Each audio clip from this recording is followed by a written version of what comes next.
Hey, I was watching a video by Jeffrey Prather, Prather.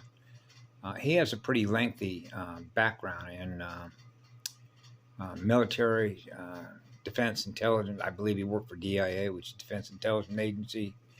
So he's fully familiar with, he knows, because I know this, okay, because I spent some time studying the military.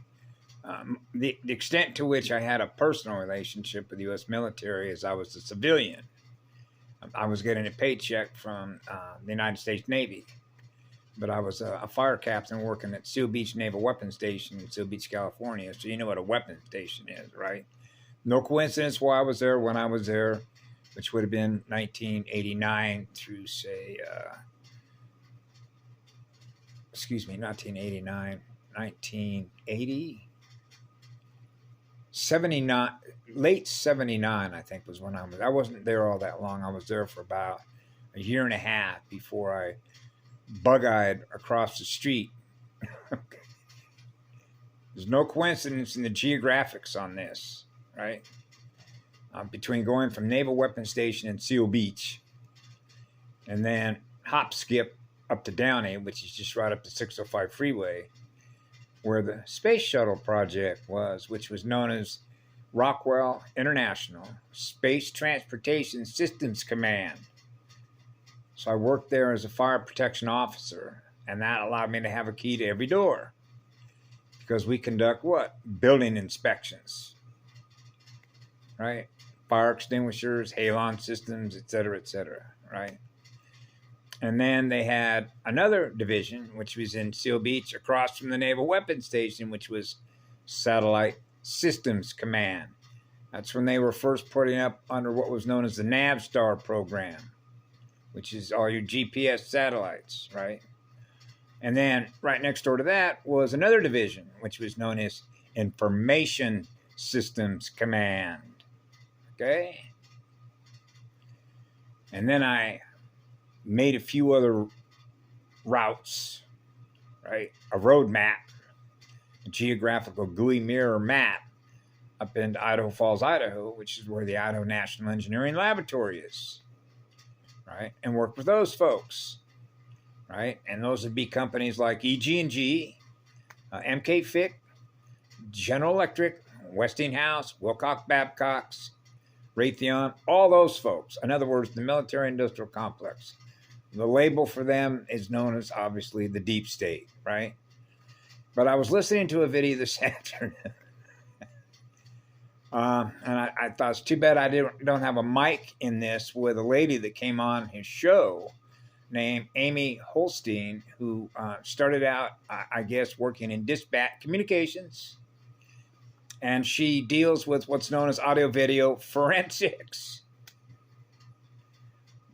Audio video forensics, EMP weapons, voice to skull technology. I mean, I knew this as a kid because it's like, remember, I simplify this.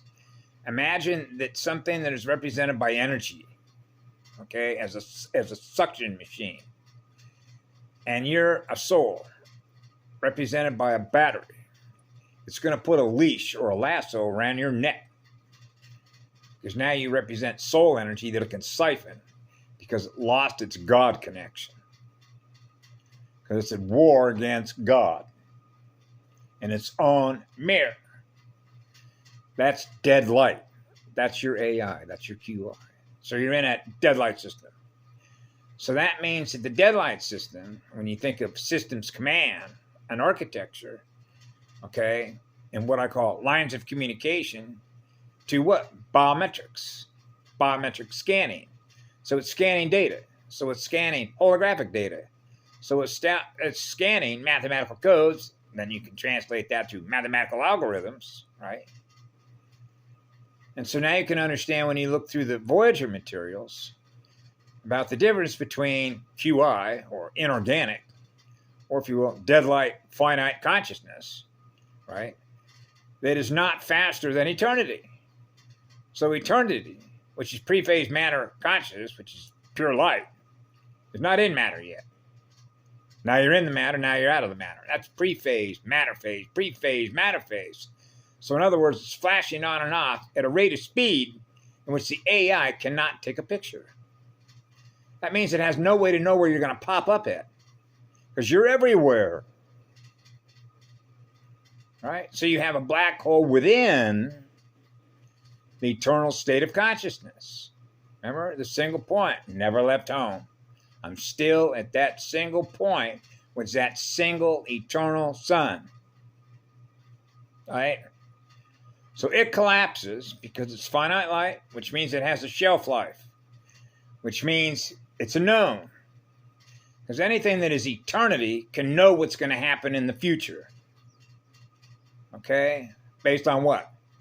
Math. The error codes that it's running. Okay? Now we're into genetic engineering. Now we're into biometric engineering. Now we're into biometric scanning to know the future. That's the bardo. That's when the sun goes nova. Or if you will, implosion. Right? So the gates are open in order to do what? Salvage mission. To restore that which can be restored. Right?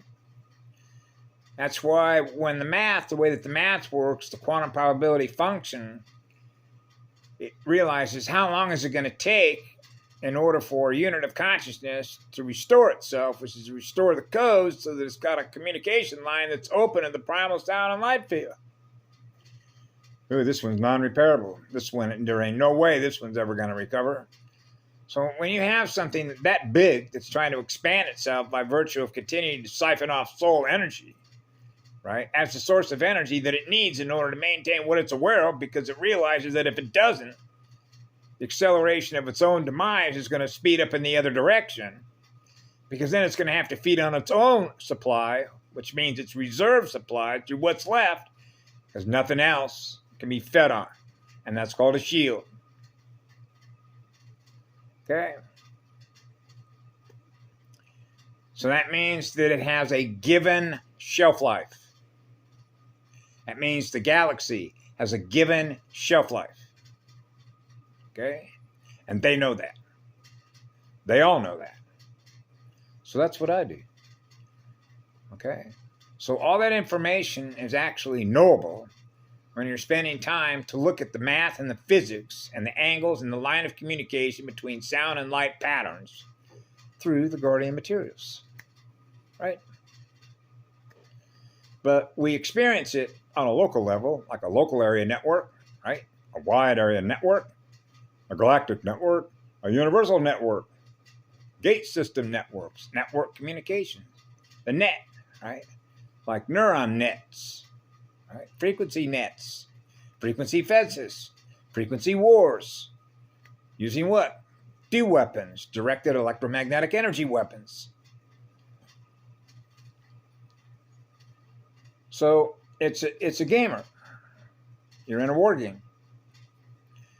And that's where the competition comes in. See? It's in a game. It's in a game against itself. See? Remember the movie? You could actually sum this up, Jeffrey Prather, by one movie. One movie gave it all away. And that was a movie called War Games. Remember what happened? It realized it was going to destroy itself. So it asked that young man with a computer, want to play another game? Now we're back to the polarities between the negative and the positive. When they become one, that's non-polarized. Now they're experiencing being one. An eternal sun, the first eternal sun. Eternal unconditional love that goes on forever, accelerating the equal distribution of what? Sound and light. Yeah.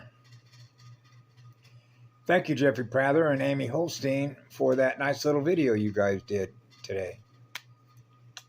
Aloha.